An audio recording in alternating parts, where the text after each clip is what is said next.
Good day to you. God bless you. Welcome to the Doctor's Corner. Heavenly Father, we thank you for this opportunity to again visit with your children and pray that what we say or do here may bring honor to you, Father. In the name of Christ Jesus, our Savior, we pray. Today we're going to discuss, if you will, osteoporosis. Osteo meaning bone, porosis meaning porous. It is a disease largely of women, much more prevalent in women than in men, particularly postmenopausal women. Perhaps we should review just a little in case someone new has tuned in, the matter of things that we have discussed somewhere in the past. The main thing I want you to remember is that fat is your number one health enemy. Lack of exercise is your number two health enemy. And we have discussed various diseases, stating that saturated fat is the cause of coronary artery disease. Saturated fat, as animal fats, has cholesterol in it, and the saturated fats that are not animal fats are fats that stimulate the body to produce more cholesterol.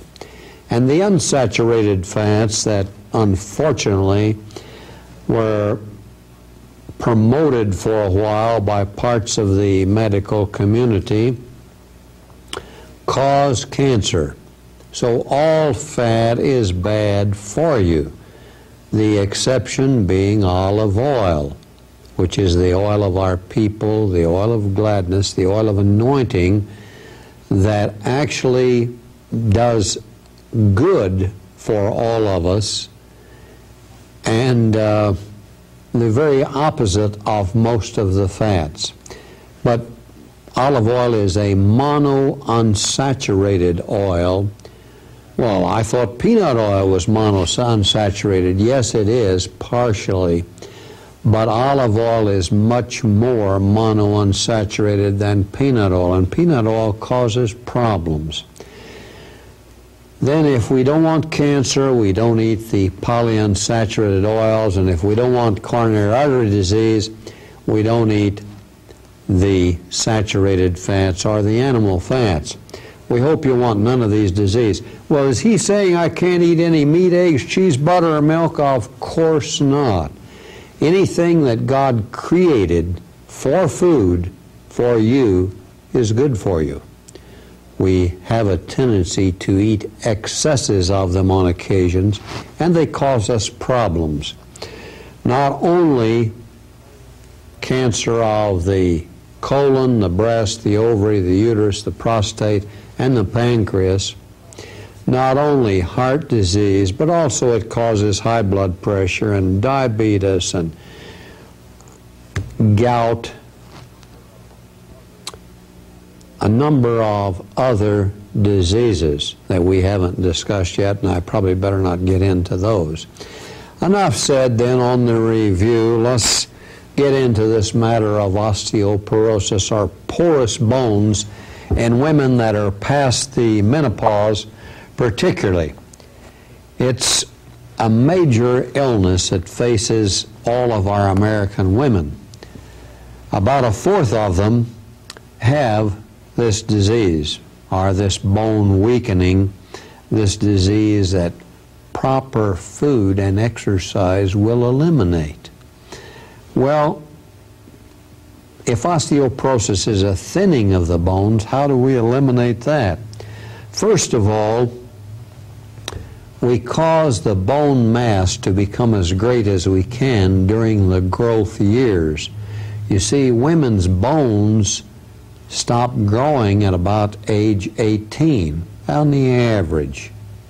That is, in length. But they will continue to take on mass and thickness, bone mass, up to age 35. And at about that time, they begin to lose some of their bone mass. And they begin to lose it even before then if they don't exercise. But by the time they are postmenopausal, bone loss is very rapid for all women that are in the postmenopausal stage. There are about 20 million Americans that get bone mass loss over the decades. And fracture may be the very first symptom that they will acquire. And that's unfortunate.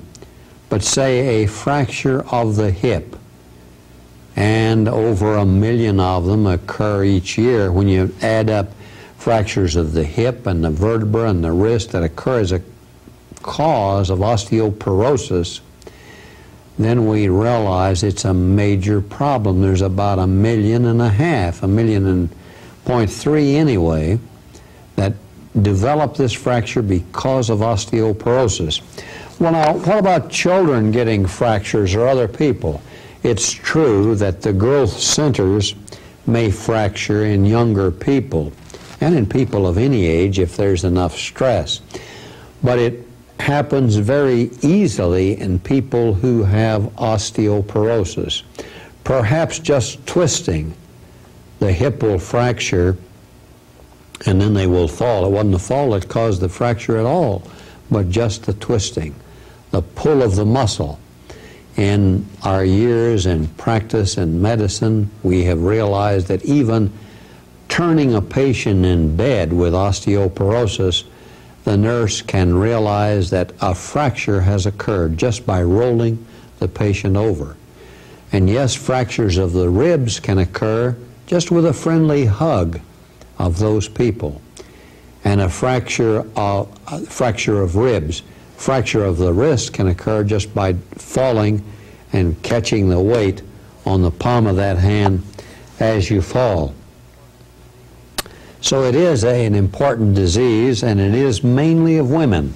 They get it about 8 times as frequently as men do. Let's remember that bone is living tissue. Did you hear that? Bone is living tissue. Well, I don't see how anything that hard should be alive. Well, it is. It's living tissue. And how much circulation we get to it depends upon how much exercise we get. And it is under construction, especially in the earlier years of our life. So we want to build up the bone mass. This is a disease that if you want to prevent it, you've got to start fairly early in life, because you have the opportunity to make that mass of the bone thick and hard only in your youth. It won't happen to me. I'm too old for that to occur. Exercise will avoid me losing excess bone, but I can't build new bone. There comes a time in life then that we can no longer build bone. And that's about after age 35 for women, and their calcium loss increases after that time. Women's bones are about 30% less massive than the bones of men, and they are 8 times more apt to get fractured hips than men that are of the same age. Broken bones are really the scourge of old age. You may feel well and are able to move around well, but then you get a fractured hip. How bad a problem is this? Hey, it's major. 20% of the people die within the first 4 months after a fracture of the hip because of the complications. The most common complication is a blood clot. When you lie an older person quietly in bed, the flow, the circulation of the blood slows, and a clot is apt to occur as those platelets begin to stick together. And if they throw that blood clot to the lung, if it shakes loose from where it is and proceeds to the lung, they may die instantly, or it may cause them major complications. Well, how serious is it if they get over it? Well, it's true we're able to pin fractures now, and we're able to replace hips under certain circumstances that will allow us to get these elderly people up early after the fracture. The average age of a fracture of a hip is slightly over 70 years of age. So these elderly people have to be treated in a little different manner. As we lie quiet, our lung capacity decreases rather rapidly, and our muscle tone is lost. So if we can get them up, say if we can operate on a fractured hip the day that they fracture it, we have a much better chance of getting by without a fatality. And how soon we move them about, how soon they begin to get exercise is in direct proportion to the deaths that occur. At present, as I told you, it's about 20% that die with some one of the complications. Now, there are other things to consider with this fracture of the hip. The unfortunate thing is that for the first time in their lives, most of these people, well, a little over half of these people, can no longer live alone. They've either got to be taken in by their family and become part of their son's family who is married and moved away.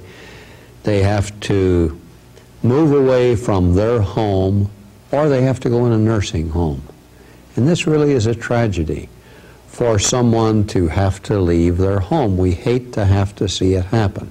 With a fractured hip, they require so much attention that it's impossible frequently to take care of them at home. Even though the desire is there, you may not be able to understand how to handle them during that period adequately, so they're better off in the nursing home. Other fractures that occur are of the vertebra. And if they occur over a long period of time, gradually dropping, collapsing of this vertebra, you don't get much pain other than chronic pain. If it occurs suddenly, the pain is acute in the spot where it occurs. So that it's very important then that we have these people x-ray, determine how bad the x-ray, what we can do about it. Actually, the pain that occurs then is intense at that time.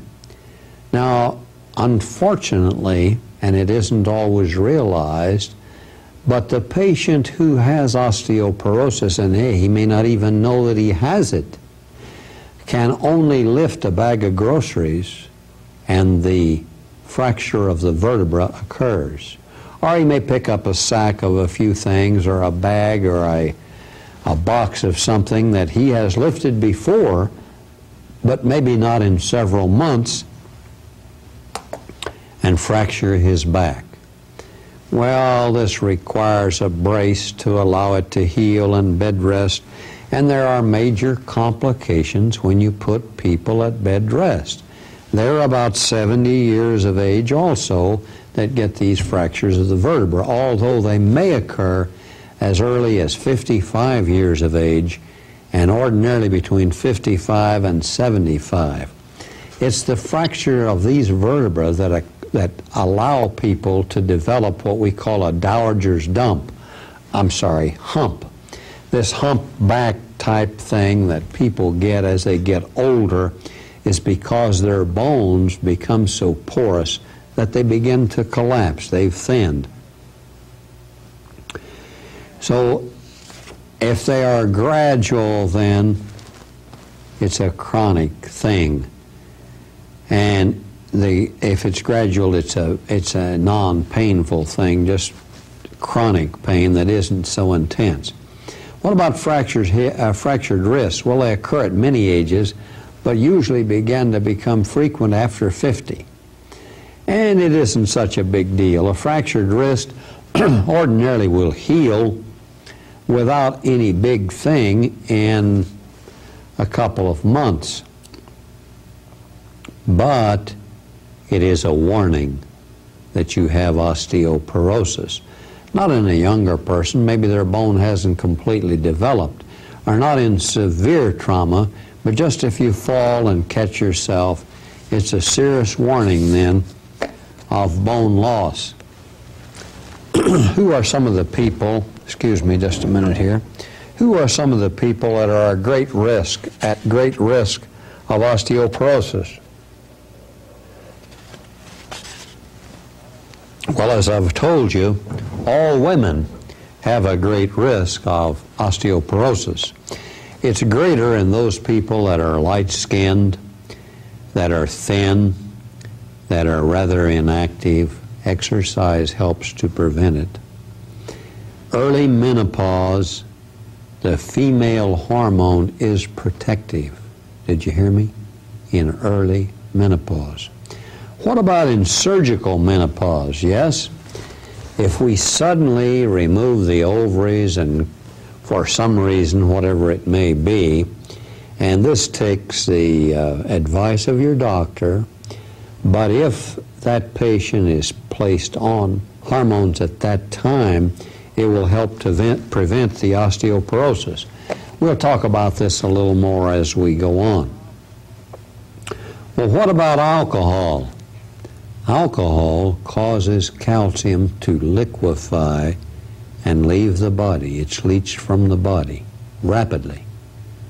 Both calcium, magnesium, iron, zinc, phosphorus, and other minerals.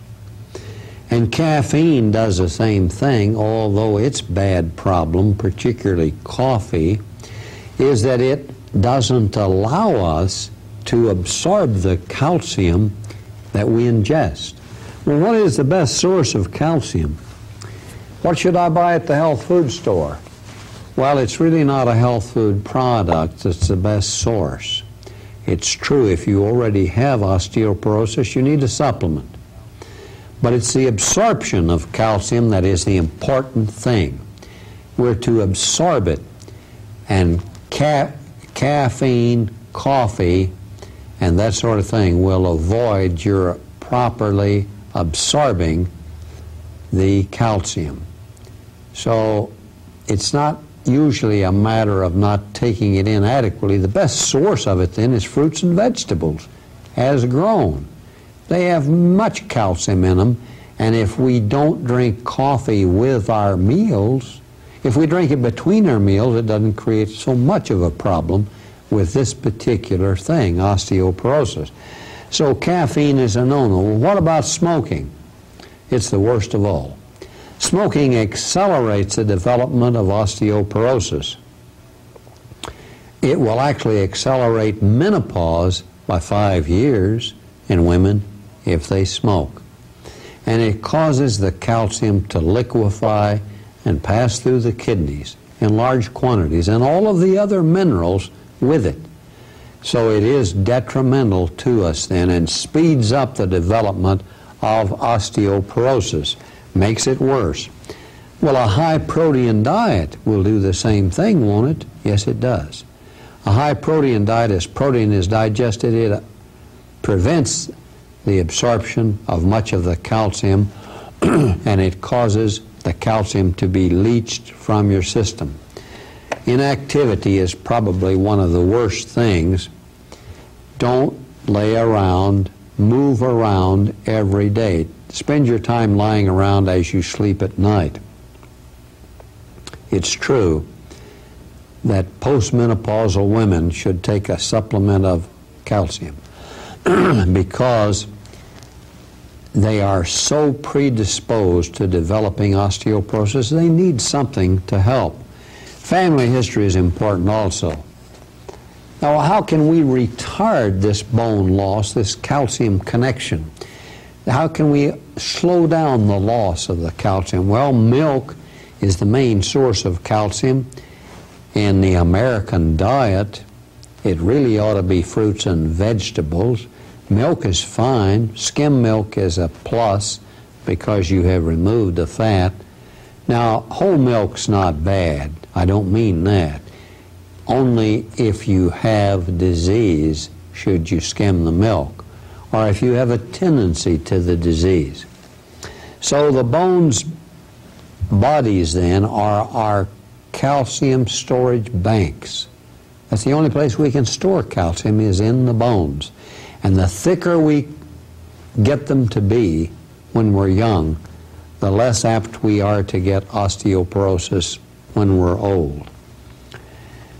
We can still increase that density up to 35 years of age, but we can't increase the density after that. We can slow the process of losing the calcium if we work at it with exercise and proper food. We can best prevent the loss of bone mass then before 35 years of age. We can prevent it after that by exercise, by eating a fruit and vegetable diet. Green broccoli is particularly good. Any of the green vegetables are high in calcium, although our vegetables are lower in calcium than we would like them to be because our soil all over is depleted of magnesium, of potassium, zinc, and other minerals. Now, it's important that you learn to get your nutrients not from the health food store. Now, I'm not knocking health food stores, but your nutrients should be purchased where? Purchase your nutrients at the grocery store, in the produce department, in the frozen food department, in cans, at home that you have stored, or best of all, from your garden fresh. Go out and pull it in the afternoon and cook it that evening. No, you don't need to cook all of it. It's okay to eat raw food also. That's very good for you also. So then the proper food, the right food, is the answer. Your personal and your family history are important. Well, what's important about my family history? If there's a history of kidney stones, it's because you are passing minerals in your kidneys that have been liquefied from the bone ordinarily. Well, if you'll excuse this facetious remark, as it tells us in Ezekiel 37, shake those bones. Well, that's not exactly what it says. Ezekiel was to talk to those children of Israel, preach to them, and those bones began to come back together. Those that were spiritually dead, it was talking about. But as we shake our bones in this flesh age, as we exercise, we prevent a lot of this osteoporosis. Well, how active should I be? About 3 miles a day. Well, I'm 70 years old. Hey, that doesn't matter. Walk a little slower. Don't jog, but go right ahead and shake those bones. Be active. If you're bedridden, you have a serious, rapid loss of calcium. When I was in the Navy and we had fellows coming in with fractures of the femur, young men, even they lost bone very rapidly, to the point that most of them developed kidney stones until we learned how to avoid it by giving them a monkey bar, so to speak, that they could grab and exercise the upper part of their body. Made all the difference in the world. The best exercise then is a weight-bearing exercise. Well, I don't have any exercise equipment at my home. I'm not asking you to buy any. You have your legs, hopefully, that God gave you. Walk on them. A weight-bearing exercise is the best to preserve the calcium in your bones. Swimming is a great exercise for the cardiovascular system or the respiratory tract. But we don't all have a pool we can swim in the wintertime. We don't all have access to pools all of the time. Walking is the exercise that you all can do, and it's good for your heart. It tunes your heart, it tones your heart rhythm. Eat a rather low protein diet then. less than 16% of your calories. 10% is ideal. Over 16%, it begins to leach the calcium. And we've talked of smoking and how it leaches it, and the caffeine in coffee and how rapidly it leaches the calcium from your system. Alcohol causes a mineral loss very rapidly. Well, don't we have something that's better than that in the prevention? Yes, we do. Women, of course, are the ones that get it most often. And they get it postmenopausal. That should suggest to us a way to cope with it.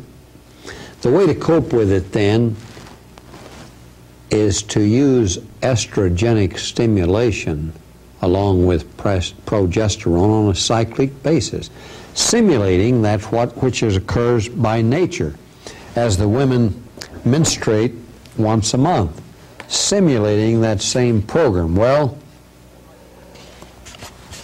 how much do we take? I don't believe I should discuss that. This is something that's important enough. You definitely should have your doctor monitor it for you.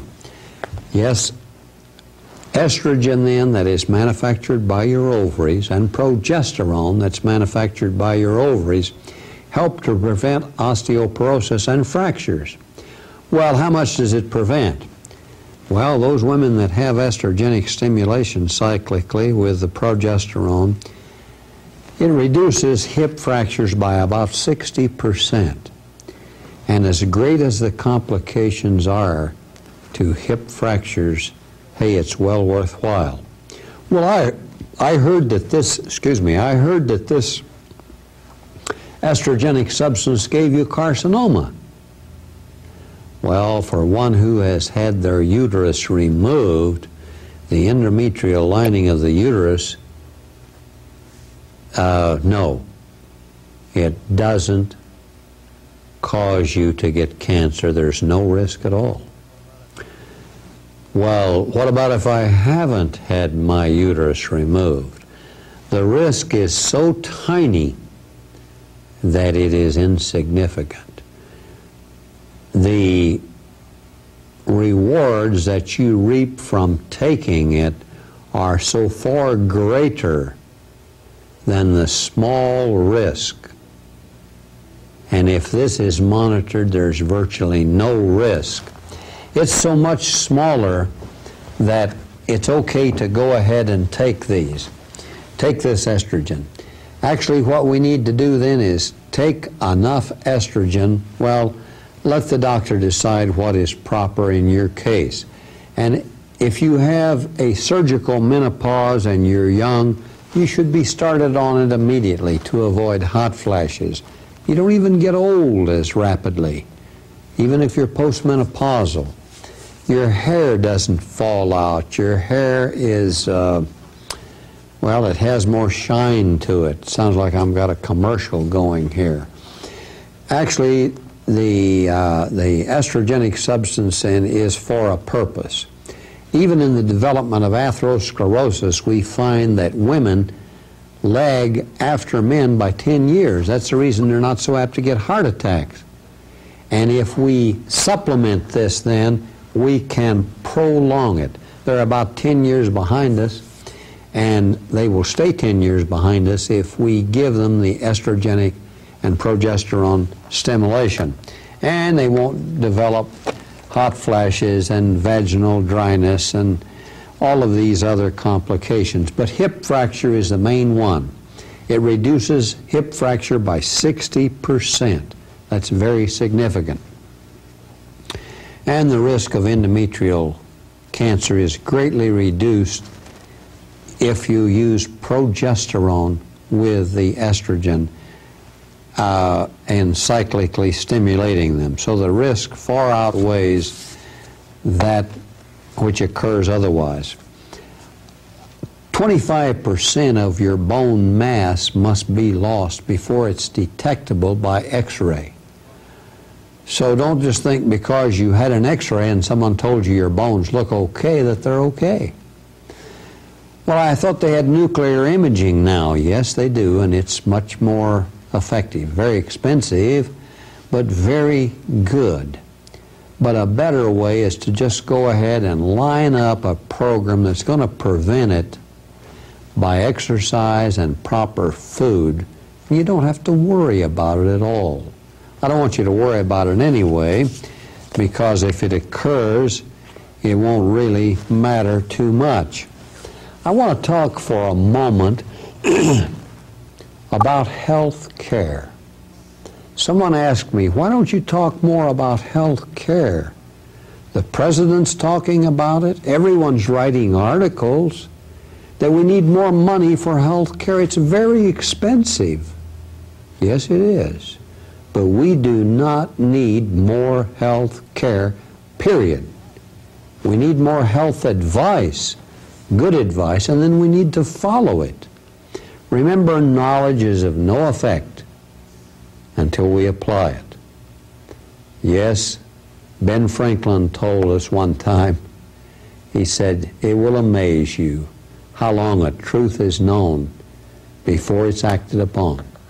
It's time that we make the ideal become a reality.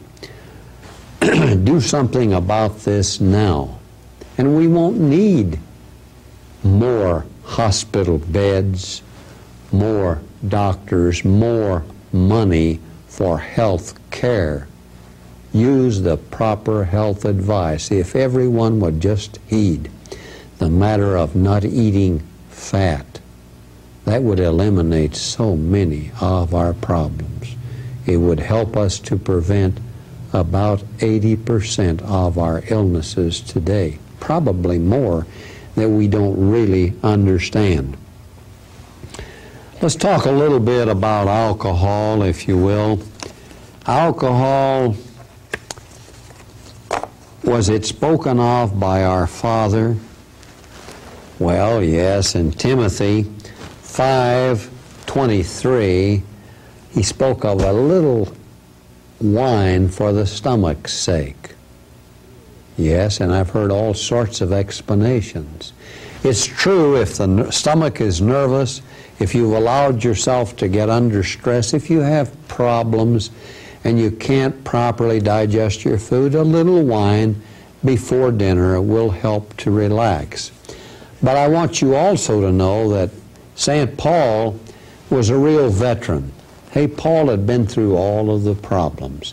And the water supply in Asia Minor, where he had sent Timothy, was alkaline. And that alkaline water caused our stomach to cramp. And it caused even diarrhea. Paul knew how to avoid this, and Timothy was out there, a young man, and he says, if you'll use a little wine, which is acid, a little on the acid side, to neutralize that alkaline in that water, it won't give you any trouble. Now, I'm not talking against having a glass of wine before dinner if you want to. We know of no serious problems. Well, I take it because it dilates my vessels. Well, it really doesn't. The smaller vessels, it dilates, yes. But the larger vessels that supply your heart muscle, it doesn't dilate. So if you exercise after you have imbibed in alcohol, these vessels that supply the heart won't dilate. You'll get angina even more rapidly, heart pain.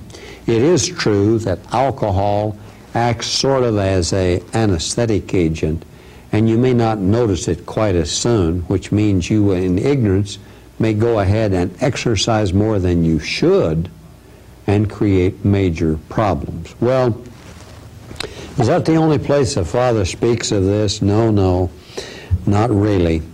In 1 Corinthians 3:16 and 2 Corinthians 6:16, he says, ye are the temple of God. He wants you to take care of that temple. Try to provide for it properly and live in health. 1/2 of all automobile accidents are caused by someone drinking alcohol. It may not be you. It may be the other party, but half of the fatal automobile accidents are caused by drinking. Half of the deaths, then, can be related to drinking alcohol when we're driving a car. Don't let it happen to you.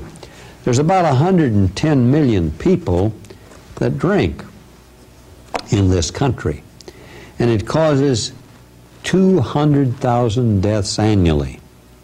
I'm talking about things like cirrhosis of the liver, blood clots that cause heart attacks, all of these things. We have about 13 million alcoholics, real alcoholics in this country, and that's really sad.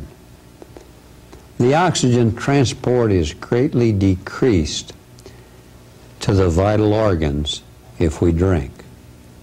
Yes, if you take just 2 drinks, that is 2 ounces of whiskey, strong drink, daily, it decreases the heart's workload by 20%, 1/5. Just that one thing. Well, I drink 4 drinks a day, you may say, and it doesn't bother me. Hey, if you're young, remember the Father created you and gave you great excess capacity. He gave you 2 lungs, 2 kidneys, a liver that can function on just a small portion of it, and a heart that's able to do far more than is normally required of it. No, that reduction you don't notice until you begin to have heart disease, and then it's too late. You get the same depletion, but you don't need that capacity because you have so much surplus. It causes our brain not to function properly. It's impaired, particularly your judgment. Did the Father ever have anything to say about that? He told more than 2 of the mothers before the child was even conceived that she shouldn't drink any alcohol during the entire pregnancy, or that the child should consume no alcohol. I believe Samuel and John the Baptist were in that category. It causes your immune system then to lose its effectiveness. Now, I've told you that eating fat causes it. This just adds to it if you drink alcohol. It irritates the urinary tract because some of it is passed as alcohol. And as we do this, we irritate the prostate. And maybe this doesn't create any problem for someone who is young, but someone who is older, they have more prostatic problem. Let's talk about the pregnancy for a moment. In 15 minutes, if you take alcohol, the baby in your womb has the same blood alcohol level as you do. 15 minutes. And if you drink excessively, it creates major problems for the child. Even moderately, they have a lesser birth weight. You're more apt to miscarry. You're more apt to have a stillbirth. Your child is more apt to have a lesser weight. It's terrible. And yes, it does cause vasodilatation of the smaller vessels, but not of the large ones, which really make the difference. It's sort of an anesthetic agent, and really it isn't a stimulus. Many people think that alcohol stimulates you. It doesn't. After you've taken a bit of it, it becomes a depressant and depresses you. It's the second most easily avoidable death, the drinking of alcohol. Smoking is first. Now, this is what they tell us in the printed literature. It really isn't true, is it? You and I have learned that the first cause is the ingestion of fat. It's so easy to prevent many illnesses by avoiding fat. But these next 2 are very important, and I'm not going to argue about that. If you drink alcohol, you have apnea. You develop arrhythmias of the heart. Actually, we have found with the Holter monitor, now the Holter monitor may be placed on you for 24 hours or even 48 hours, and it shows you every irregular beat that develops in your heart during this 24-hour or 48-hour period. It's really taking a cardiogram of you constantly. And we find in people that when they drink, they develop this apnea. Now, if you don't start breathing after a little bit, it kills you. The arrhythmias of your heart are not good for you. It can cause fibrillation and death also. 2 of 5 Americans will have an automobile accident that is alcohol-related within their lifetimes. That's an awesome number, isn't it? 2 out of 5 of you are going to get, now that doesn't mean you're drinking necessarily, but perhaps the other fellow, but it's going to be the cause of the automobile accident. How bad is the automobile accident toll from drinking? Well, it's the equivalent of about 100 jumbo jets colliding in midair every year with no survivors. That puts it in perspective for you. It costs us $120 billion a year if we must think of the money aspect. Time lost, all sorts of health problems. $120 billion. Most of you could have a real nice weekend on that kind of money. 90% of the people that drink consume only 10% of the alcohol. The tragedy is that 10% of drinkers consume 50% of the alcohol. 90%, 10%, and 10% of the people consume 50%. Those that are the alcoholics that create real problems for themselves.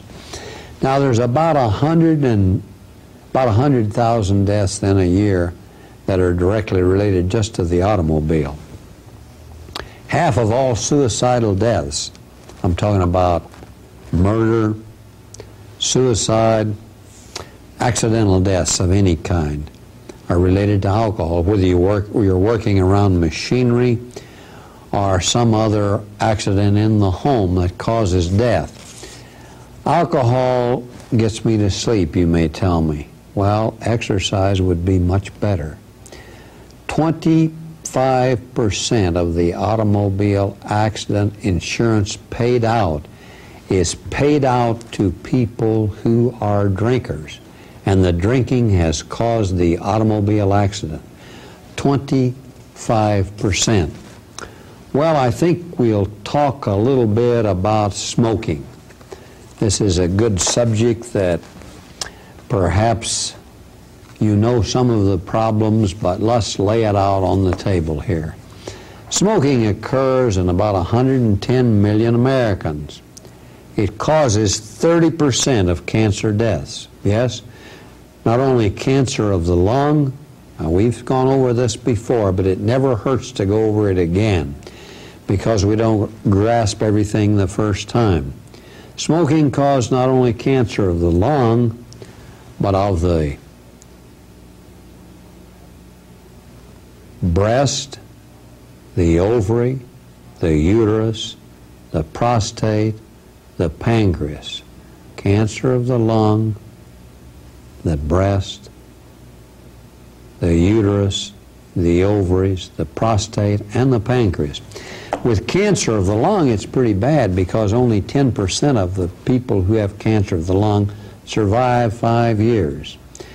We have arbitrarily said that if people survive 5 years, they're cured. Well, that's not always the case. I've seen it recur after a great number of years longer, but as a rule of thumb, that's pretty good. But 10% are all that survive. That's really bad. Remember that 4 times as many smokers die of coronary artery disease as die of cancer of the lung. 4 times as many die of heart disease, just to put it in perspective.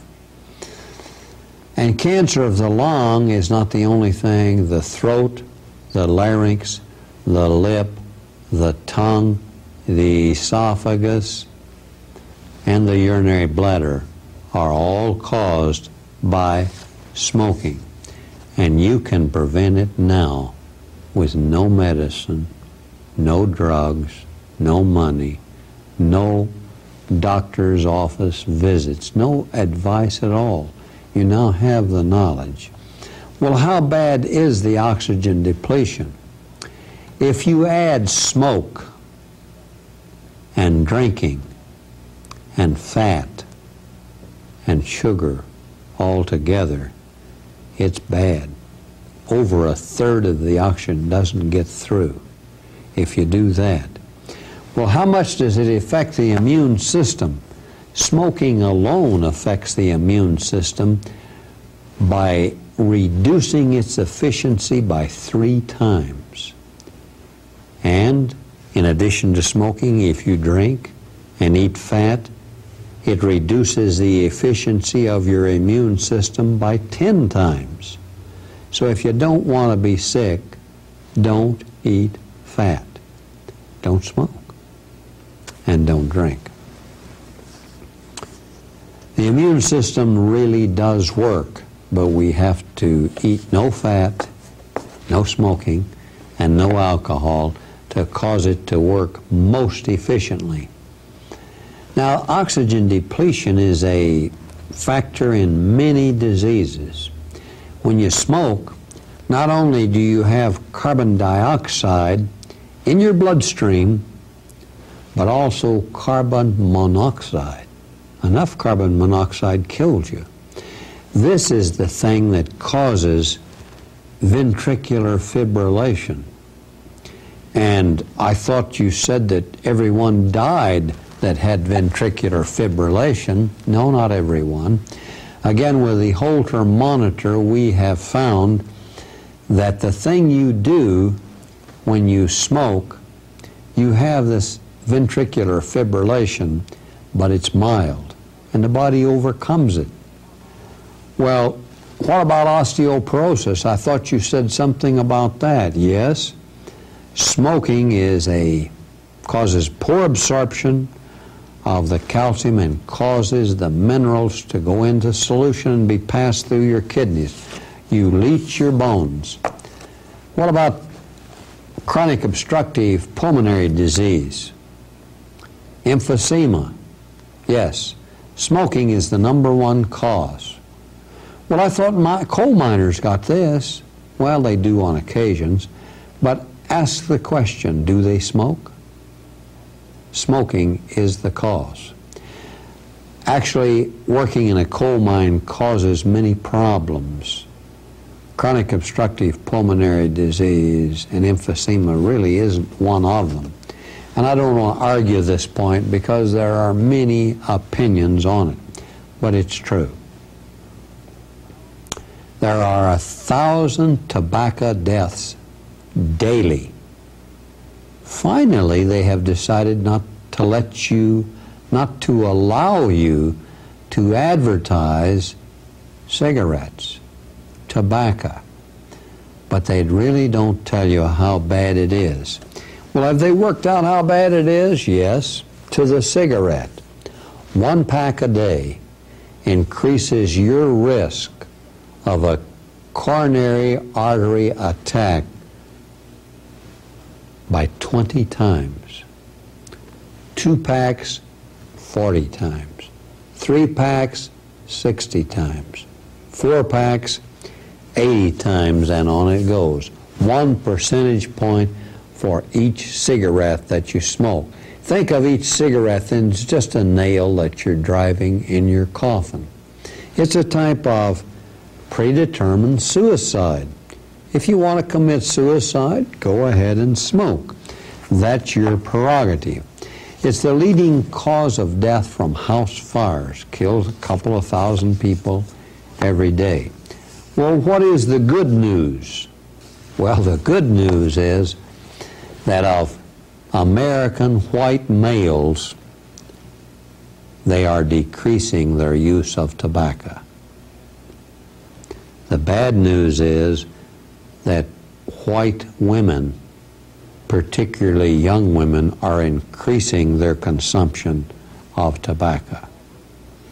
And all of the other races, the colored race, the Hispanics, etc., are increasing their use of tobacco annually. So we're beginning to get the message across a little bit how bad tobacco really is for you. It causes precancerous changes in the bronchial tubes in the cells. And we can scrape a few cells out and put them under the microscope and identify them. And we can even prevent them to some extent. If you don't eat fat, number one, and number two, folic acid in large quantities, megadoses, help to prevent these precancerous changes. But the easiest way is to not smoke. Yes, smoking of the lung just doesn't really occur in non-smokers, does it? Fat intake is a very important factor in oxygen depletion. Well, how does this work? Also, tobacco is. If we take in fat, it's digested by the macrophages or swallowed by the macrophages. They don't have anything to do with the digestion. The platelet cells get sticky, the red cells get sticky. And this creates problems because the red blood cells can't carry oxygen because they're bumping up against one another, and 4 or 5 of them are stuck together. And you have this laking effect, this sludging effect, as they call it. Clots begin to develop, and you have other major problems. We notice that if your blood cholesterol is below 150, we actually develop fewer cancers of the lung. Well, it really is then a predetermined type of suicide, and is normally listed as the easiest disease to prevent by preventing smoking. Well, I think there's a great many more diseases caused by using fat. So fat is number one. Smoking is number two. Alcohol is number three. Our Father wants us to enjoy life. Eat the food the Father gave you for food. Avoid the fat that He prohibited you from using. Get rid of the bad habits of smoking and using alcohol to excess at any rate. Don't be miserable. He wants you to enjoy life.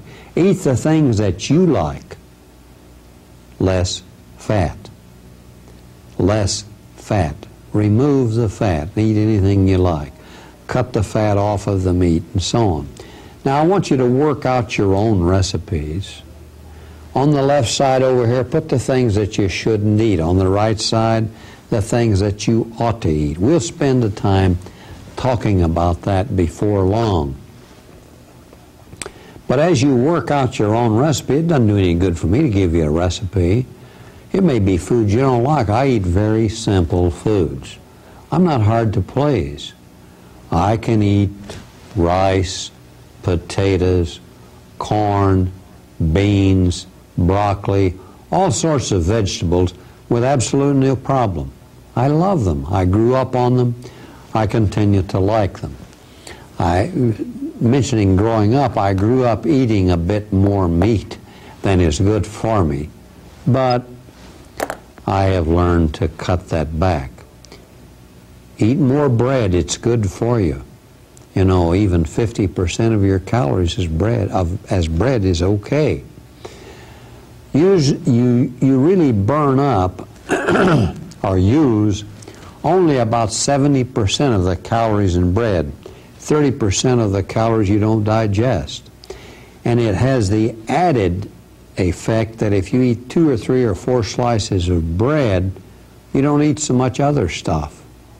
And it does you good. It releases the calories slowly. You only burn about 2 calories a minute. So you have energy all day long.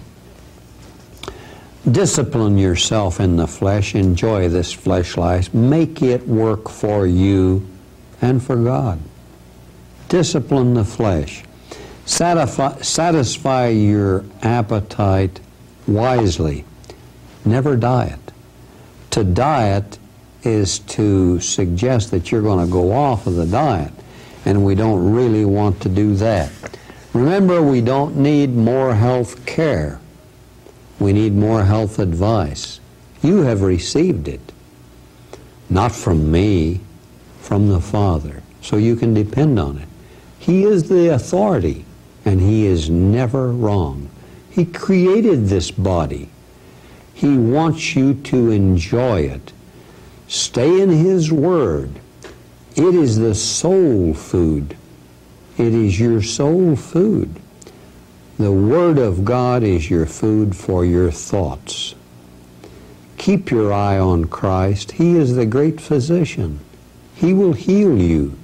You can depend on Him. He never changes. He's constant. His truth is constant. Abide in it on a daily basis. That is your prescription for all time. Thank you. God bless you.